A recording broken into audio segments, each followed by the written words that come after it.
Hey, and welcome to another Freelance question and answer. I'm Brad Chmielewski. I'm Erik Jensen. And we're here to share with you tips on freelancing, tricks, just how to get paid, really, as a freelancer and as someone who's self-employed.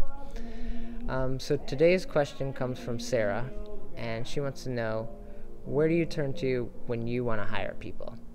So we've talked about what do you do when you have overflow work, how do you send that out? But this is, you got the job and could be too big for you, but you want to take it on and tackle it. And you need a team of artists to help you out. Yeah. So I would always turn to people I know first. So I would just turn to the circle of artists that I have around me and see if any of those people would be able to fit it into their schedule. I'd much rather work with somebody I know, because I know them as a person, I know them as an artist, what their work ethic's like, and that's just something you can't get over the web. Right. So ideally, that's where I would get the person I need.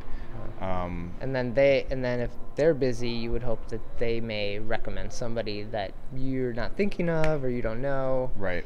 That they've worked with, and like, oh, hey John, you free? Oh no, I'm not free, but Mark is. I'm busy, but this guy's just as good as me. Yeah. So you'll be in good hands with him. Yeah. So that's like a personal recommendation. Yeah. And second best. Yeah, second best. Third best you go with. But then next you'd probably reach out on social media, on Twitter, Facebook, just kind of blast it out there like, hey, I have this job, who's free? Right. And I follow people on Twitter that I have no idea I've never met them in person, but I respect their work, or I like what they post, and so in that way I've already got a little network there.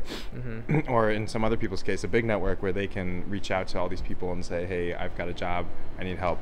And same with asking your friends and them referring it on Twitter or online. They may retweet it or share it or pass it on to one of their friends that they know, and it's going to reach a pretty big audience, and you should have someone via that pretty easily. Yeah, hopefully. Yeah, hopefully you don't need somebody on site. That always makes things way more difficult, because then they'd have to be willing to travel, or it just weeds out a lot of people. But yeah, and that may not be in the budget. So after that, we'd go to job forums, post it on Motionographer, MoGraph jobs, whatever else we can find. Yeah. Post it and just get it in front of an audience that maybe isn't on Twitter, doesn't know who we are, doesn't know our work.